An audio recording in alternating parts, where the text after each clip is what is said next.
రక్షకుడును మన ప్రభునైన యేసుక్రీస్తు నామములో మీ అందరికీ హృదయపూర్వక వందనములు. ఈరోజు దేవుని వాగ్దానము 69వ సంకీర్తన 32వ చరణము. బాధపడువారు దాన్ని చూచి సంతోషించుదురు, దేవుని వెదుకువారులారా మీ ప్రాణము తెప్పరిల్లునుగాక. హల్లెలూయా.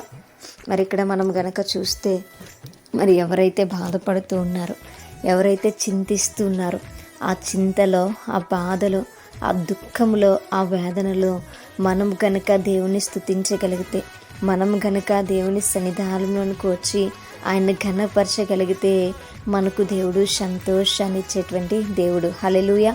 మన యొక్క శ్రమలు కావచ్చు, మన యొక్క బాధ కావచ్చు, మనకు వచ్చినటువంటి విచారం కావచ్చు, ఏది కూడా మన దేవుని నుంచి మనల్ని వేరు చేయలేదు.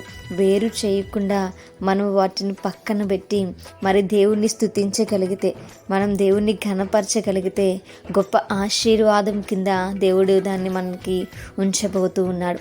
మనకున్నటువంటి దుఃఖము, మనకున్నటువంటి బాధలు మరి వాటిలోనే మనం ఉండిపోయి దేవుణ్ణి మర్చిపోయేటువంటి వారముగా కాకుండా, మనము గనుక బాధలో స్తుతించగలిగితే, అనుకూల సమయంలోనే దేవుణ్ణి ఆరాధించట కాకుండా మరి అనుకూల సమయం కానప్పుడు కూడా మనం దేవుణ్ణి ఆరాధించి ఘనపరిచినట్లయితే మన దుఃఖ దినములను ఆయన సమాప్తి చేసి మనకు ఆయన సంతోషము ఇచ్చేటువంటి దేవుడు. మరి మనం ఆయనను గనుక వెదికేటువంటి వారముగా ఉంటే దేవుడు మన ప్రాణాలను ఏం చేస్తారంటే తెప్పరిల్ల చేస్తాడు. అనగా ఆయన మన ప్రాణములను కాపాడేటువంటి దేవుడు. మనకున్నటువంటి చింత అంతటిని తొలగించి మనల్ని ఆయన రక్షించడానికి ఇష్టపడుతున్నటువంటి దేవుణ్ణి మనం స్తుతించినప్పుడు మరి మనకున్నటువంటి కష్టం అంతా మనం మర్చిపోతాం. దేవుణ్ణి మనం ఘనపరిచినప్పుడు మనకున్నటువంటి వ్యాధులను మనం మర్చిపోతాం. ఆయన చేసినటువంటి అద్భుతాలను, మహోపకారములను, మహాకార్యములను మనం జ్ఞాపకం చేసుకుంటూ ఉన్నప్పుడు మరి మనకు కలిగినటువంటి బాధ, కన్నీరు, దుఃఖం అంతా కూడా తొలగిపోతుంది. దేవుడు మనల్ని సంతోషముతో మరి నింపేటువంటి వాడుగా ఉంటారు.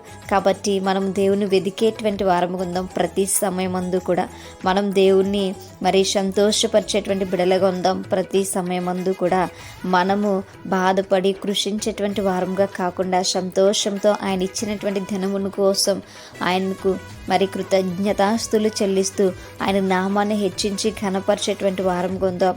ఆయన ఇచ్చినటువంటి రక్షణను కాపాడుకుంటూ ఆయన పైన పరిపూర్ణంగా ఆధారపడుతూ మరి ఏ సమయమందైనా సరే ఆయనకు మొర్ర పెట్టేటువంటి బిడలుగా ఉందాం. మరి అటువంటి కృపా ధన్యత దేవుడు మనందరికీ కూడా దయచేయునుగాక. ఆమేన్. ప్రార్థించుకుందాం. పరిశుద్ధుడా, మహాగణుడా, యేసయ్యా మీకు వందనాలు ప్రభువా. అయా మేము బాధపడుతున్నప్పుడు ఆయా బాధను పక్కన పెట్టి అయా మిమ్మల్ని స్తుతిస్తే ప్రభువా నువ్వు మాకు సంతోషాన్ని ఇచ్చేటువంటి దేవుడు. ప్రభువా మేము ఇరుకులో ఉన్నాను, ఇబ్బందులలో ఉన్నాను ప్రభువా, నువ్వు మా ప్రాణములు రక్షించేటువంటి దేవుడు.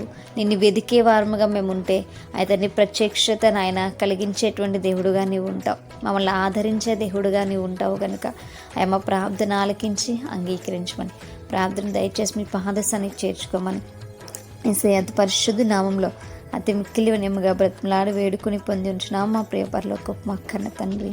ఆమేన్. Praise the lord everyone. May God bless you all.